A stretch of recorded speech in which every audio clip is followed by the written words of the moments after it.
At visittanzania4less.com, we revel in creating unforgettable safari experiences. This journey has been even more rewarding because of you, our valued patrons. Thank you for entrusting us with your adventures.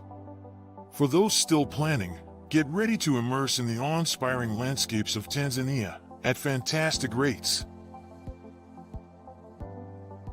Visit Tanzania4less.com, where incredible experiences await. We can't wait to guide your journey of a lifetime. And welcome to Torn in Two for this May 3rd. Can you believe it's May already? Hi, I'm your host, Gregory T. Roberts. Let's bring in the co-host, Pastor Melvin Burns II. How you doing, my brother? I'm good, Brother Gregory T. How are you? Ooh, we got a hot show today. People, listen, do me a favor and go to, if you're driving and you would like to see this show, because you're going to want to see this show. And you're going to want to, trust me, you're going to want to see the show. Go to our sites, WVS 103.7 The Beat or M106 Facebook sites. You can catch us on YouTube, the Emoji app. This is seen worldwide, and it's going to be a great show. Share it on your page as well right now. I just did it, because the issues that are going to be explained today are going to be hard hitting, and I am so excited about it. And speaking of hard hitting, we've got some weather, man. What's that weather looking like? Well, you know what? Today, low 54, high 70. That morning rain is cleared out. We got a little sunshine coming through. Tomorrow, beautiful day. Partly cloudy, but low 49, high of 75. Still a sunny day on Sunday, low 51, high 67. Nice weather continues on Monday and Tuesday, both with highs of 73. Wednesday, low 54, high 70. And then next Thursday will be a 40% chance of rain, low 50, high of 64. And we may as well let you know right now, we're going to warn you right now, brothers, Mother's Day is next Sunday. Come on now. So get yourself ready. Mother's Day is next Sunday. Don't be waiting to buy that stuff. Now, I have a question. I got a question. Go ahead. So, if your mother's still alive and you have a wife, do you get your wife a Mother's Day present since she's not your mother, or do you just get your mother a Mother's Day present? I tell you what, walk in this house and not buy that 50-cent card. Just a little advice for people who's wanting to answer to that question. Yeah, walk in this house without, my wife is not really picky, because every day is Mother's Day for all that they do. Yeah. I mean, let's be realistic about it. But it's nice to show some appreciation. So anyway, let's get into our show. You got the notes of our guest? Yes, I do. Would you let's go through it and introduce him and why he is making himself a cup of coffee so we can get ready to start the show. I believe our guest name is John Van Lente. Yeah, Van Lente. Van Lente. John is a licensed master of social work. He's been a director of patient psychiatric units, undergraduate educator at Baker Business School. His subject was group dynamics for business. He's also taught graduate class for Grand Valley School of Social Work, Law and Ethics and Social Work Practice. Has a prior lecture series, Dancing in the Dark, Treatment of Dual Diagnosis, Chemical Dependency, and Mental Illness. He's presented in over 36 cities over 5 years. He also has previous publications, a play, Three's Company on Family Systems Using Family of Buster Keaton, our local famous actor here. The title, So This Is a Man. And that book is available on Amazon. for on the human psychology section. That's our guest. So we're waiting for him. We're going to talk about slavery today, Okay. and it's going to come from somebody that don't look like us, Okay. but someone that has studied it for quite a while. And I'm just so excited to get John. I've known John for quite a long time, Mm-hmm. and this is an issue that he has studied for quite a long time. He just got back from Guatemala, Okay. actually, and I'm really excited. So listen, get your questions ready, because when he comes in and he sits in that hot chair, we're gonna fire right off at those questions. You brought up a very interesting thing about, and we need to talk about that real quick. About, do you buy the mom a card or the wife a card? What's your thoughts? Well, mother always gets a card no matter what. I think again, I was being facetious. Of course, you better, get the wife a card. If you have kids, she's a mother. When the kids are little, you get the card and have them handed to mom. But you better have something there too. At least a card. My mom would always say, you can at least find $1 card somewhere, but a card, some other gift. It's a great day to acknowledge those mothers again for everything they do. So, better take care of wife. Better take care of mom. All right, he's not in the seat yet. I'm gonna scream at a seat. I'm Hey. actually here. Oh, you're there? Yeah, I don't know what the camera shows. Oh, the camera is black. Oh, okay. You're there. Oh, yeah. I know your picture was there earlier. Yep, I'm sitting in the seat. Okay, I tell you what.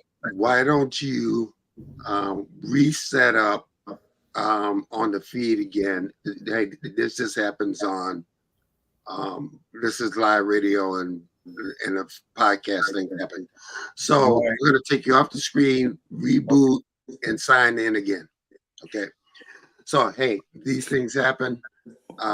We have his, but we had his picture earlier. Yeah, we got some power outages around town too.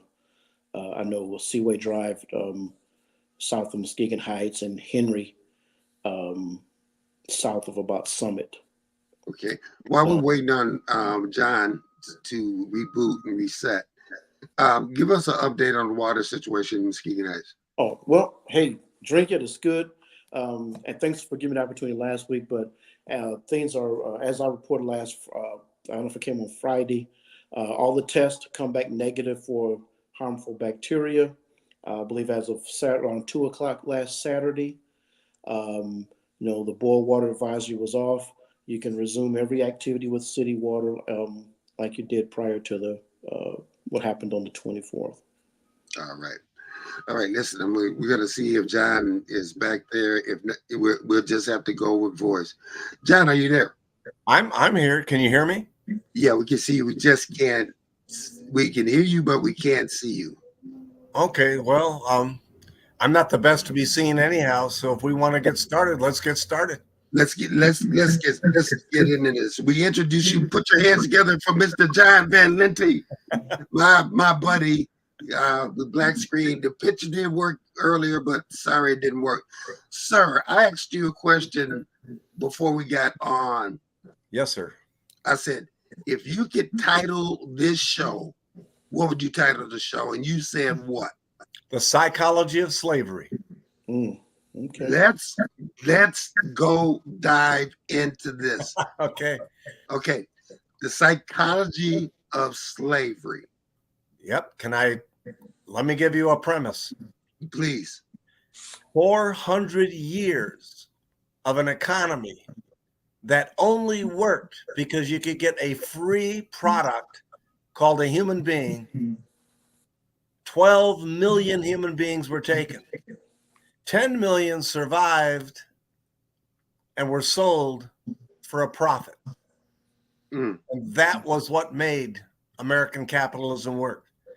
The human was an object. And in those days, pardon the stereotyping, but my ancestors, the Dutch, traveled your ancestors over here and made a profit. Now, in this case, I'm a psychotherapist.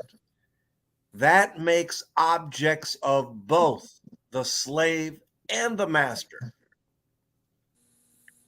I am somebody because I get to own the plantation, and I look important because I got the whole plantation. I'm just an object. And the worker is just an object. So modern day struggles and labor are still a product of modern day slavery. So when I'm dealing with workers at the Chrysler plant in Detroit, owned by Stellantis, a French company, they're doing in Detroit what the French would not let them get away with in France. But here, you can get away with continuing to treat people like they're objects, slaves. Pastor Burns, first question to you. That's the basic premise. That's a provocative premise. Yeah, it is. And John, again, nice to meet you. Let me, and I know I'm sure you get this question in your presentations. We're talking slavery for the most part, legally ended 1865, 1863. Allegedly ended. Yeah. So, we're talking 160 years. Yeah. You're telling me that we still see the effects in this modern economy in the United States in 2024? Yeah, in fact, if you look at a book called Parchment Farms, okay, all slavery did was, when I was a slave, I might grab the chicken and eat it. No problem. If I was in jail, the master would come and get me out of jail to get me back on the plantation while he needed me chopping cotton. Now, the minute that there was this alleged end to slavery, I could be arrested for grabbing that same chicken, go into jail, and get rented back out to get put back on the plantation. So the system of renting people back from jails was the continuation of slavery. Okay. Now, statistically speaking, not a lot of people who happen to be Black would end up in jail during slavery because a master would get them out and put them back on the plantation. Okay. But after slavery allegedly ended, we created this other system of putting the Black human being in prison and renting them back out to work on the same plantation. Wow. And if you look at a book called Parchment Farms, that'll document that. Okay. John, how do you explain it to people, to get people to understand how what happened 400 years ago? How people are still profiting from that system? I don't have to go back to that history.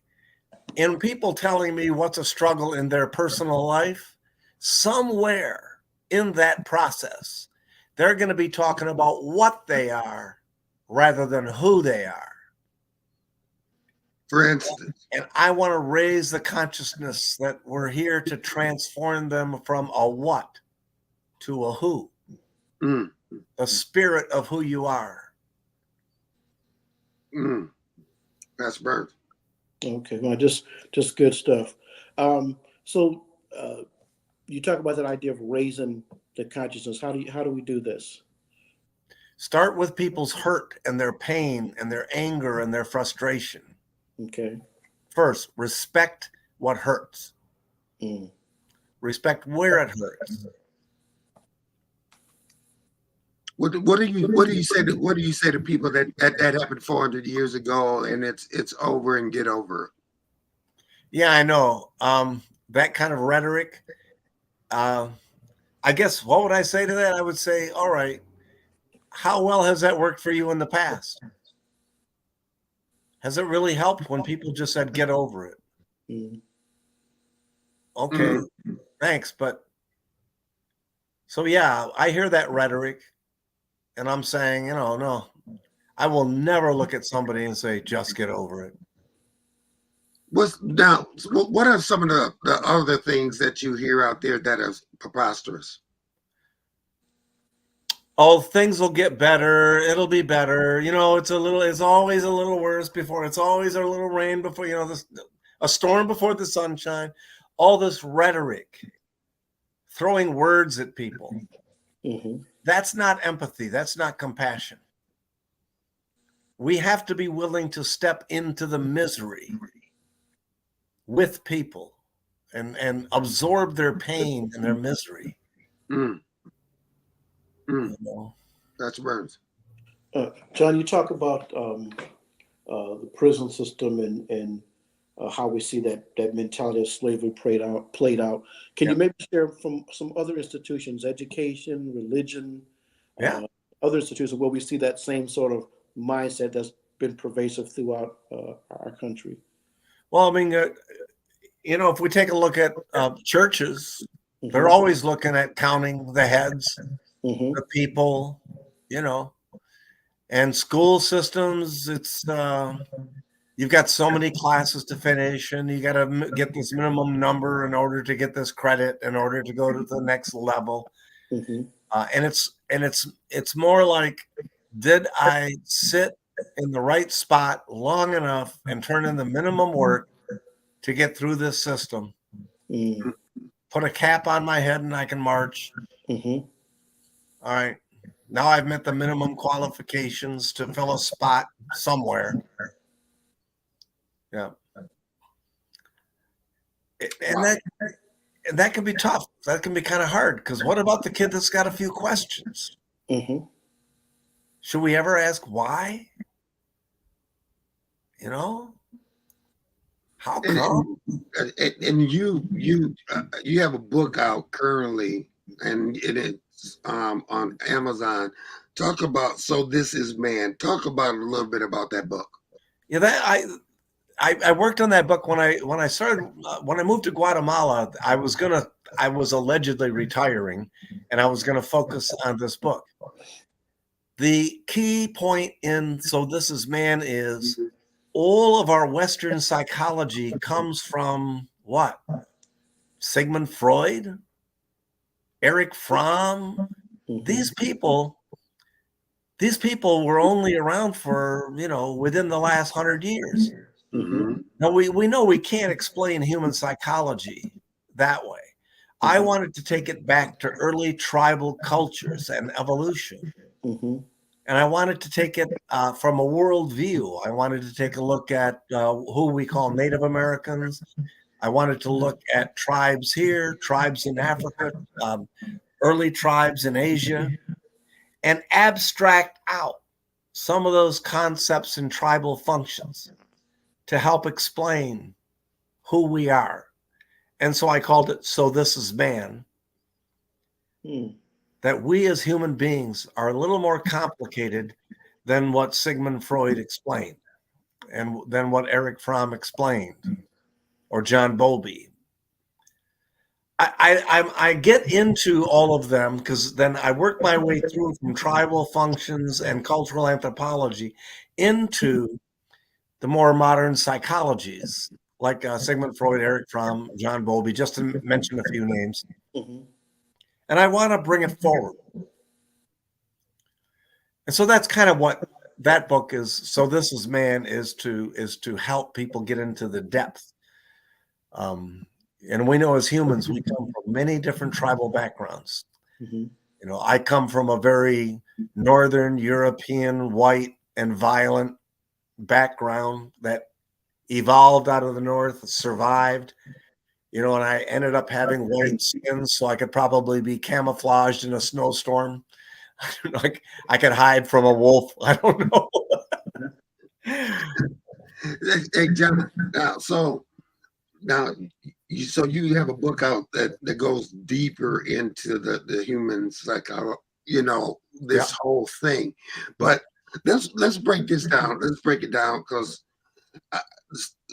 the fact that you teach and treat people like widgets, and you bring them over Right. and have them for 400 years. Yeah. And we're just all of a sudden it's supposed to be over and done. Talk about the mindset, Yeah. what that does to people and the people that you're even treating right now that Yeah. come in your office because you have patients. Yeah. Talk about that mindset. The mindset of I have to be an object. I have to be the right thing, look like the right thing, act like the right thing. You know, one of the famous, help me with a name block here. Who was the female Harriet Tubman.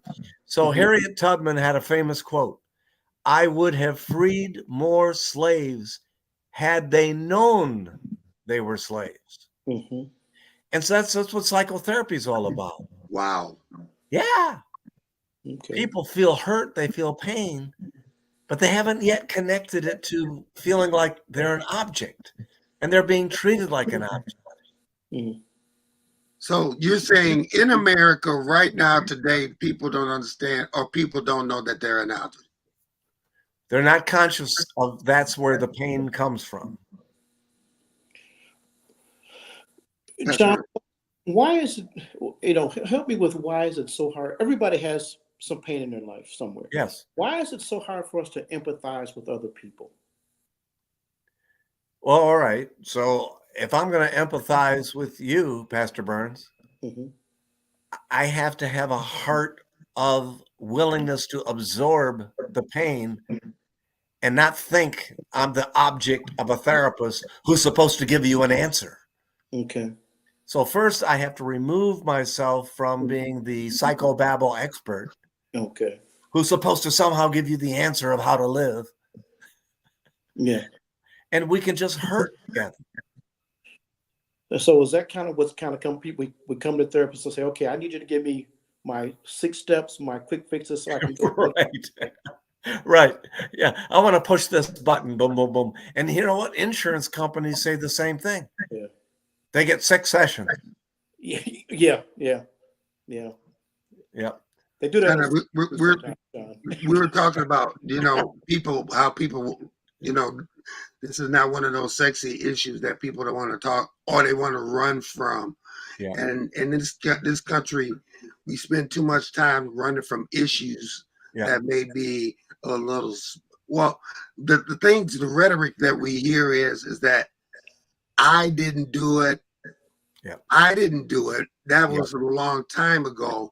Yeah. But you benefit right now because of the economic money that you have in your pocket.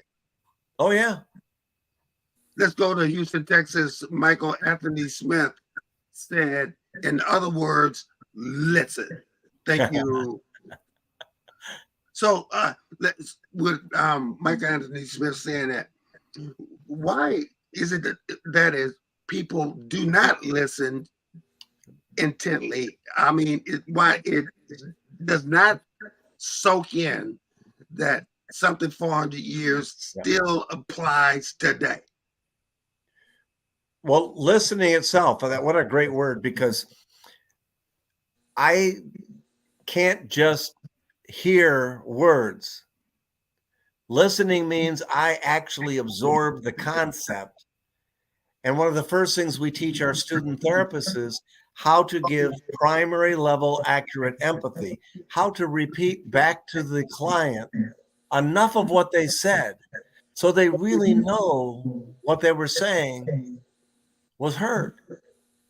So the reason for that technique that we teach our student therapists is we want you to at least repeat back the last few words the person said. And then you can add on what you absorbed as an open question. Did I hear you right? Did I actually get that right? And that begins the dialogue of real attachment. Real attachment.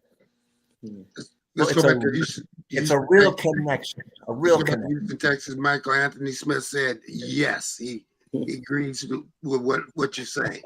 Well, tell him we're all jumping up in the back of the church saying amen. Amen. Pass the plate, bro. Pastor Burns.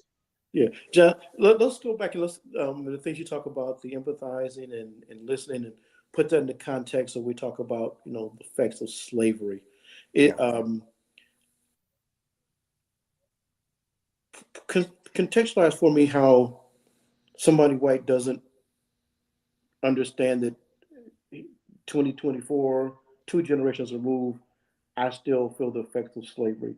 How do you convey that to somebody? Again, as Greg says, that was my great grandfather, it's got nothing to do with me. Yeah. Yep.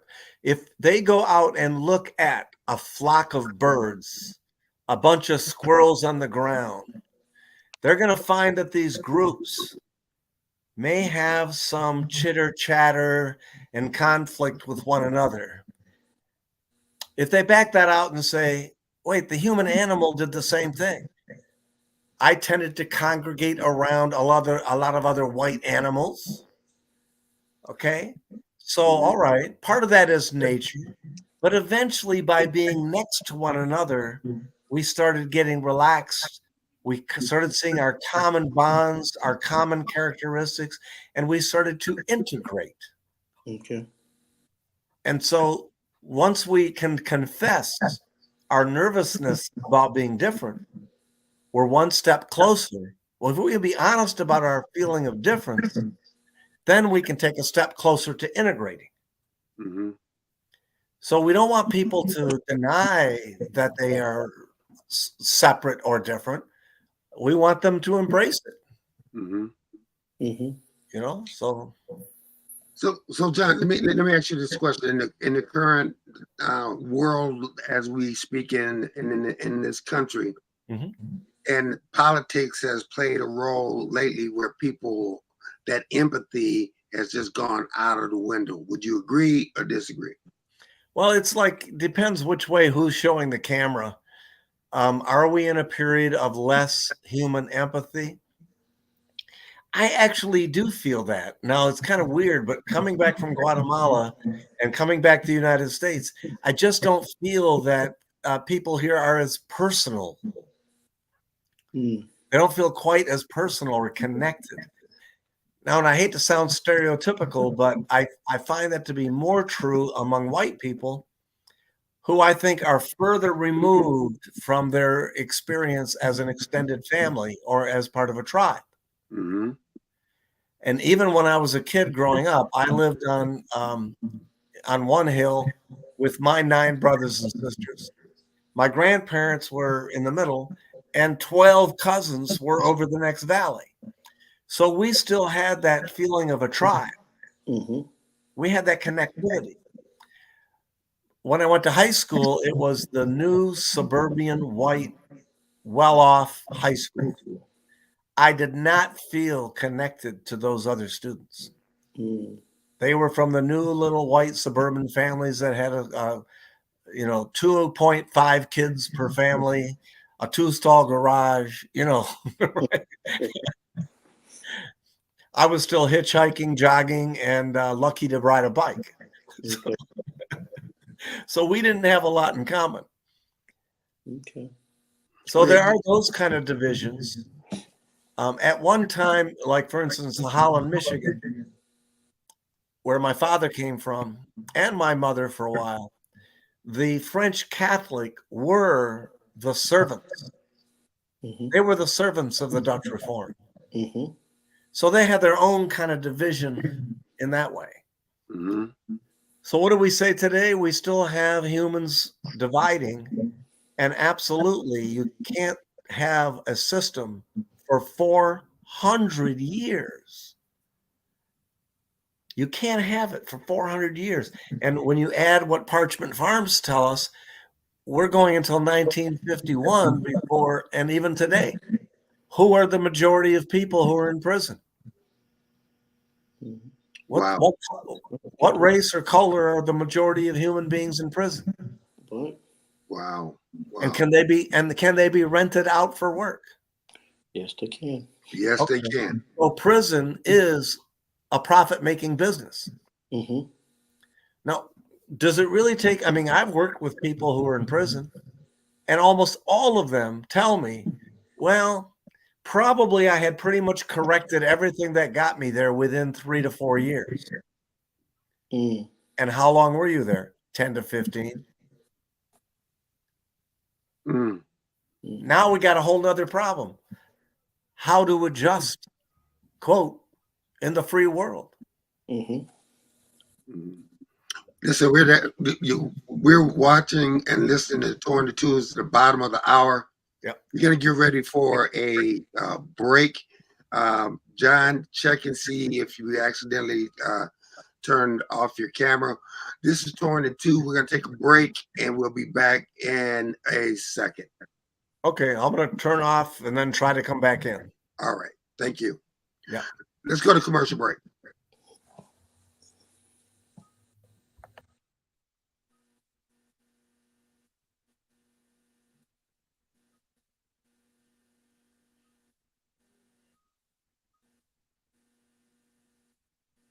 As an Olympic athlete, I prepare for everything. So when I became pregnant, I thought I was ready.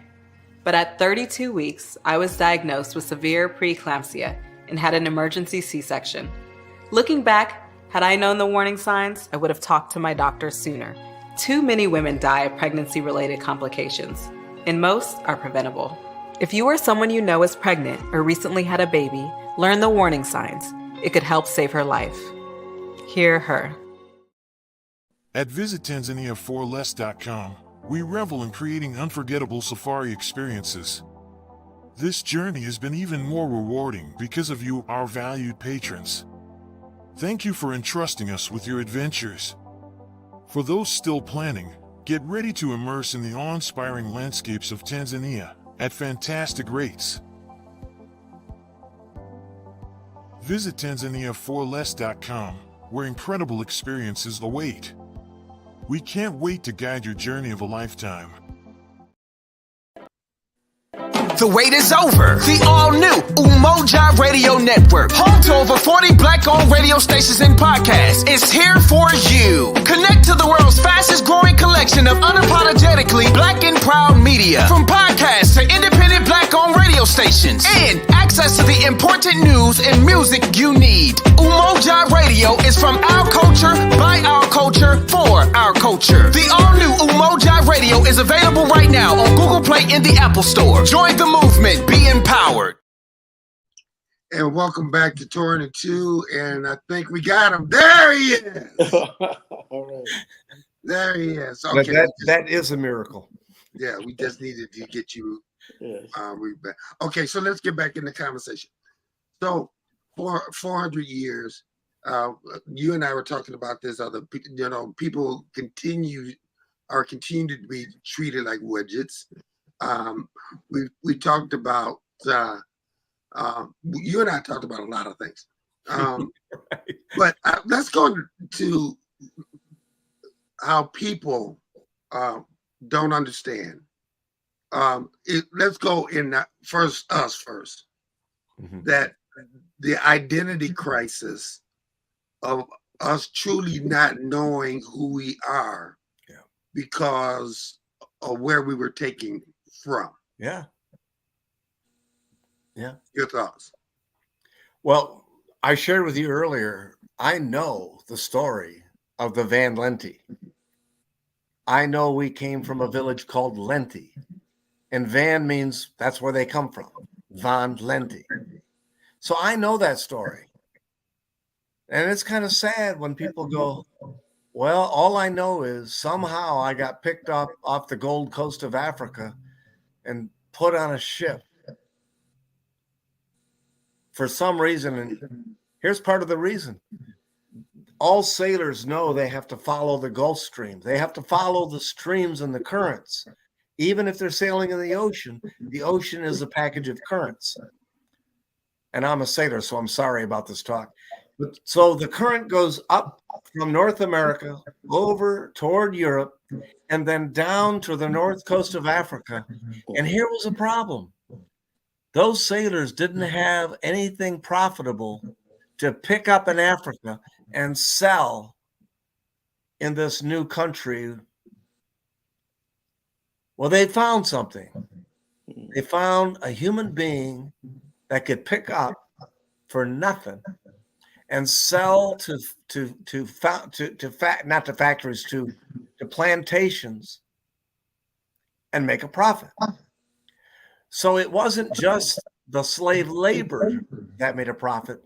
It was the object of the slave themselves that was the profit object. Mm-hmm. Now, this then turned into a 400-year economy that made the economy of this new world profitable. And so now if we want to talk history, my ancestors, the Dutch sailors, because we're good sailors, made a profit off your ancestors by picking you up on a ship.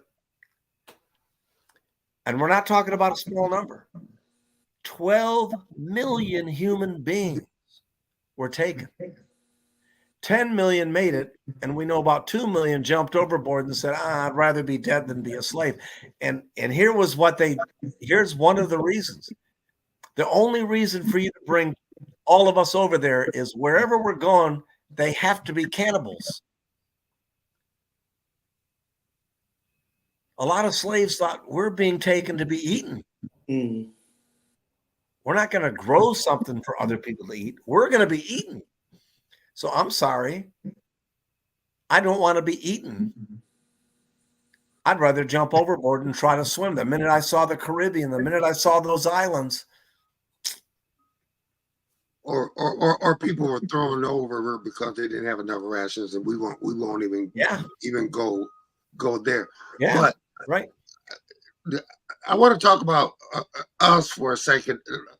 You know, we have an example of our president going back and finding out his history and his roots, and found out that he's royalty. How important is that we don't sit back and rely on the education of the people that have the money, that we get educated in who we are, and going back to find out who we are, where we came from. How important is that? Yeah. Well, I think it is pretty important. We used to have a joke, you know, like in the civil rights movement, we'd be on the picket line, and one of the guys on the picket line would look at me and say, "Look, I can feed all the pure race people a pound of hamburger." So I've told you, my ancestors sailed your ancestors over here. So that means we know that my ancestors might not have wanted intermarriage, but they didn't have any problem with intercourse. So, right. So we know there's no pure nothing in this country. We're all integrated. We all have DNA. Well, we know that the modern human being has about 2% of Cro-Magnon DNA. Mm-hmm. So we know that last group migrating out of Africa actually interacted and had interrelationship with Cro-Magnon man, because their DNA is still in our DNA. Mm-hmm. So back to the same thing. We humans might sometimes have been against intermarriage, but we were never against intercourse. So wow. we better wow. That's Burns. John, you know, 60s, 70s, we were willing to have these discussions. What now, you know, you have them in you're anti-American, you're anti-patriotic, you're anti-progress. What happened to us that we don't even want to have these discussions anymore? It's kind of a temporary thing. I hate to say, I'm so old. I'm planning to go free diving with my grandson and his wife. So it's kind of like, you know, the expression, what goes around comes around. Uh-huh. I have watched these kind of swings come and go. And right now we're in one of those swings where people are saying those kind of things. When we say what is American or un-American, I'm kind of going, what made you think there ever was such a thing? Yeah. Now we're speaking English here, but you know, English was the third language that came on this continent. Mm-hmm. French and Spanish were here before. Yes. And of course, my family, the French part of my family came through Newfoundland and Canada, and most of those were men. The French came over as mostly men, and they integrated with the Micmac Indian tribe. Mm-hmm. So somewhere in that background, that integration occurred. Mm-hmm. So when we talk about who we are as humans, we need to stop thinking we're so exclusive. That's good. John, because okay, so let's flip the switch here, and we were talking about the things that you hear, the things that I hear, and Pastor Burns about, that happened back then, but people not understanding that look like you, understanding that even today they're profiting about what happened 400 years ago. Yeah, I think I want to connect them to how they are an object now. Come on. To somebody, whether they feel like they're an object on their job, or they're an object when they go to see the doctor. Somebody's making a profit off them as an object. That's, as a psychotherapist, that's where their pain's coming from. Some of them might be able to make a connection to the psychology of slavery. That's kind of what my next book that I want to work on is all about, helping to connect people to when you feel like you're being treated now as an object. I want you to link that all the way. I want you to find the connection back to 400 years that I was a really good white object because I owned a whole bunch of you. Mm-hmm. I owned a bunch of black objects running around here, and they were acting like they loved me because that's the way they had to get by on the plantation. Mm. And I could be a good little white guy by being nice to the darky. Now you say that, and we sort of, among Black people, we'll kind of joke if somebody comes against the hospital and they, and they have a bad experience, or some other institution, then we kind of joke and say, well, they're being treated like they're Black. Now they kind of, that's what when you say that's what it kind of makes me think of, that once they have that experience, they kind of, then we go, okay, that's one day, you should try this for a lifetime, and you'll kind of see what you deal with. Yeah, and it's interesting that you can have that as a joke. Mm-hmm. White people need to hear that to raise their consciousness, because they may not be aware that just because you're white doesn't mean you're not an object. I think that's good. Now, I had kind of a panic and anxiety attack, and my friend took me over to right here in town, Mercy Hospital. $6,000 later, after they ran every test they could run, they still did not give me a 45-cent anxiolytic pill that would have calmed down my panic attack. I could have been out of there in 30 minutes. And after a couple hours, I said to them, I have to go. Oh, no, you're going to be leaving AMA. All right. Now, I got a bill for $6,000 for no treatment. None. So now, at what point would we say, well, sir, don't you get it? You're living in a country that was founded on the economy of slavery. Did you think that you went to that hospital as a human being or as an object? Wow. And that's what we have to wake people up. Who needs to be woken up? We all need to be woken up. We all need to be woke up, but then they come up with, terms like you being woke and all this kind of stuff. What's going to take, to shake up this country to where, like you said, embrace each other? But that's not happening. Matter of fact, because of the political climate and everything else, we're getting more divided. People are saying, just coming out of the stuff and saying random things that in a copy and paste generation without people even thinking. I mean, John, I want to get into the deep, and you explain to people what needs to happen to really move forward. Well, the first thing I'm going to say to all of my white male brothers is take a deep breath.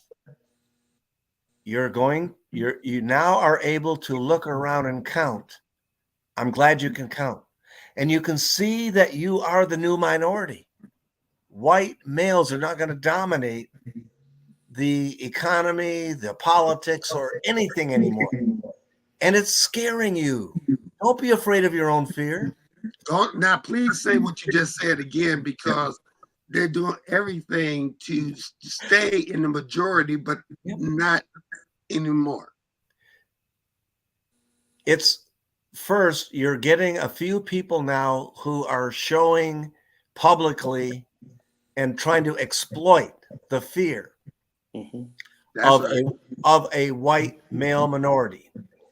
It's the white male, less educated group that is all behind a guy named DT. And I hope it's okay. Is it okay to say his name? Oh, yeah. Speak the truth. Okay. So we got a very wealthy white man who's made a profit off other people being an object. And what? He's the symbolism of white minority male. That's it. That's the hope for the white male minority. A wealthy white guy that never actually had to work, didn't have to sweat, and got handed everything. So you're saying, whoa, wow, we really want to support a guy named Donald who actually had inherited white wealth, making objects out of the rest of us. All right. Pastor Burns. That's all I got for you. That might take us into the second hour if we go down that. We might have to ask for another hour on that one. This a lot over the last 4, 6, however long it's been in the news recently, but is part of that mentality of they don't see themselves, because I know they think they can be him one day, although they can't. Right. But is that them not seeing themselves? Is that what that is? Oh, no, partly. I like what you just said, because it's like they still have part of that mentality that success is quantitative. Mm-hmm. I want to be a rich white person. Mm-hmm. Oh, my God, I want to drive this car. I want to have that expensive house. And liberation means you don't need an expensive house. That's going to tie you down. You need to have experiences. Mm-hmm. And experiences are interpersonal. I want you to get back to John Bowlby's ideas of attachment. And I don't want you to get blocked from having very valuable, enjoyable attachments. Okay, so I feel like I'm in your classroom because it's connecting. So when you go back and you talk about being in Guatemala, or even I even use the word other countries, where we have some of the objects that we pursue here. Yeah. Where things like family and connection and community are more important. Some people look at it and go, oh, they're happy being poor, they're happy not having less. But what it is they're happy being connected to other people. Yes.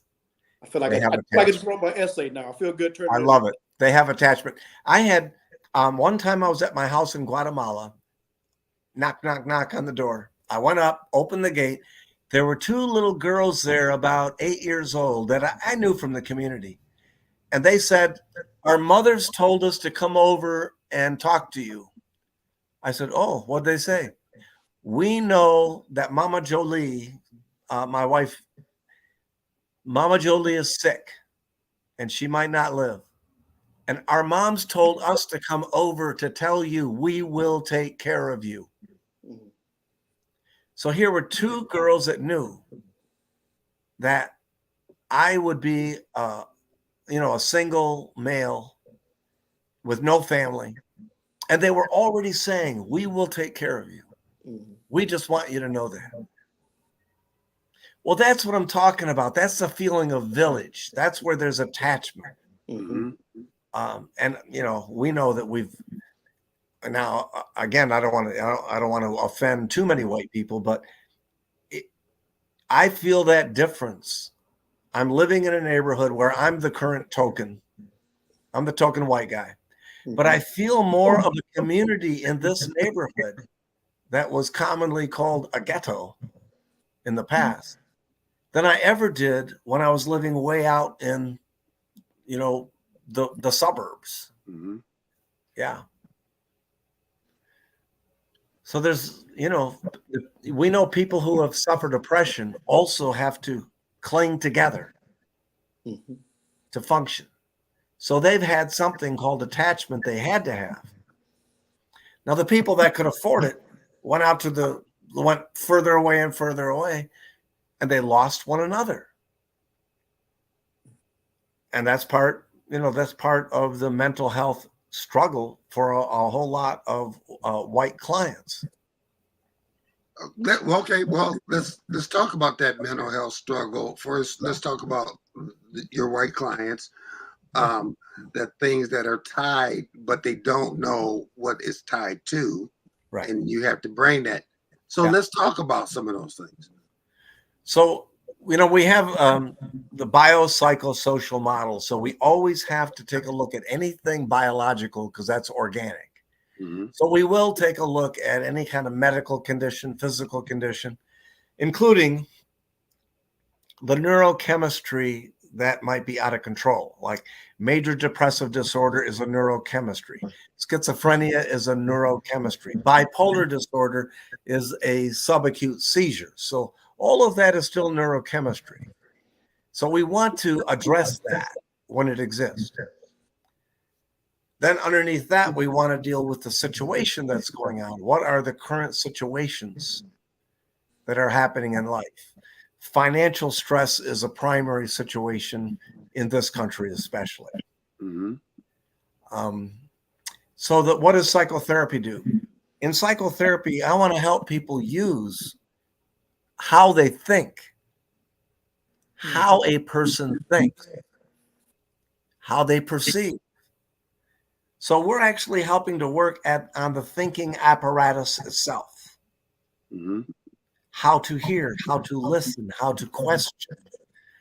So I prefer to have families come together. I prefer to have family therapy, group therapy, than I do even individual therapy. Because then it's not like they're trying to learn how to think with me. I'm actually watching them work with people that they care about. Mm-hmm. And so I like that. I like working in the context of the community. That's Burns. Yeah. John, tell us again your book that people can. Okay. The book that it took me 4 or 5 years to write. We just finished uploading it. It's called So This Is Man. And would be kind of what I would use if I taught a course in Introduction to Psychology. So if I was teaching that course, I would use my book as a textbook. Mm-hmm. Okay. But it goes a little deeper into how humans evolved in tribal systems. Mm-hmm. So it goes a lot deeper than Sigmund Freud and Erich Fromm and those people. But I do get into those people eventually because I want to cover every one of those theories. Right. And that's what I would do. That's why it would become a good book for an introduction to psychology class. So let's talk about the mental health issues that we struggle, because man, the show is almost over. But we struggle because of what happened 400 years. So if we want to do diagnostics, we would still call that an adjustment disorder because it's a reaction to an environmental condition. I wouldn't call that a biological depression because that is strictly neurochemistry. Mm-hmm. So once we know that this is not just a biological depression, which could be the failure of the reuptake absorption of serotonin could pull back in too much serotonin or norepinephrine. And so the person suffers depression because they're not getting the energy or the calming that they need. Mm-hmm. As opposed to, I'm still walking around not getting the things I think I should get because I'm a white male. That's situational. Mm. I'm not getting the respect I should be getting. I'm not getting the job I should be getting. I'm not getting, I'm having conflicts in my marriage. Those are situations. So we have to differentiate that. Now, when it comes to neurochemical, if I have the neurochemistry of norepinephrine or serotonin problem, I can still treat that environmentally. I can still go out running, biking, swimming. I can do something fun. Mm-hmm. And that will help improve the functioning. Or I could take the medication that helps to give me the supply that I need of serotonin and norepinephrine to fight that depression. Now, if we go to psychosis or bipolar, we're having, it's a whole nother system neurochemically with the ion absorption system. Mm-hmm. And the anticonvulsant medicines regulate those because those are really like little seizures. And we just want to calm that down a little bit. Mm-hmm. So the anticonvulsant medicines are primarily used for bipolar disorder. And then what are called atypical antipsychotics are used often for psychosis or schizophrenia. Now, all of those things have side effects and nobody's pure. So it could be a mix. An MD physician or DO physician, and a psychiatrist specializes in neurochemistry. I used to have several in town I used to work with, but they're no longer around because I'm old and they went and died on me. Well, but John, let's go back to a point that you said. Okay. If everybody would just take a deep breath, okay, just take that deep breath and realize that. Yeah. Okay, I had a guy actually say this to me. It's like, what do you people want? Is it that you want us to become slaves? What are you looking at us when you say Black Lives Matter or whatever? I mean, I've heard everything, and I'm sure you heard more. But I've seriously heard that. What do you guys want from us? I love that. So when you use a phrase like, what do you want collectively? You've already ignored the fact that we're all individual human beings just like you. Say it again. That's good. Anytime you use a phrase, what do you want collectively? You're already lumping us together. You're already stereotyping. That's the first step in racism. Mm. You have the inability to discriminate individually, so you lump everybody together collectively. Oh, man, that's good. So what's cognitive behavioral therapy? I want to help you to use your brain to discriminate on the character of people and the personality of people. And you don't have to lump them all together, like all of us bald people. Yeah, all of us bald. We're all in the same group. All in the same group. Look, John, we're gonna have to have you come back on because, man, this is not something that you can handle in 1 hour conversational wise. Yeah, I want to thank you so much for coming, and we want to have you back. Okay. Thank you so much. Nice to meet you. Where can we find that book again? Nice to meet you as well. Oh, thank you so much. Yes. So this is Man, and my daughter tells me it's on Amazon now, so it's there, and she was going to work on the paperback version. But these kids, they're smarter than we are, so I'll let her do that. No, but do you refer to yourself as Pastor Burns? Melvin is fine here. Oh, okay. Yeah. Yeah. All right. Thank you, sir. Take care and have a great weekend. Thank you. God bless. Thank you. That was John Van Lente. Man, That's so much in 1 hour. every so often we had them shows, man. It's just like I'm grateful just to be sitting here in the conversation. Yeah, and we gotta bring them back. Yeah. Because we gotta talk, and for the people out there that are listening and watching and stuff like that, and just going like, you guys are never gonna get over this. You know what? Just take the time, like you said, take a deep breath and listen. Man, if you listen to that last hour, you won't even make comments like that. You'd be embarrassed to make comments like that. Wow. Good stuff. Said. Good stuff. Bro. Hey, listen, brother, take care. Listen, this is the end of 22 for this May. We're in May. Oh, yeah. Take the opportunity to stop saying stupid stuff. Stop. Hey, listen, before you type something and copy and paste somebody's opinion, read it first, because you're making yourself sound crazy. Go out and do something for us. Do something, and instead of having that black friend or that white friend, how about becoming and getting the chance to know somebody and becoming true friends, and let's do something about this problem. This is 22. Go out and sow a seed in somebody's life, and you don't know who you change. Take care. God bless.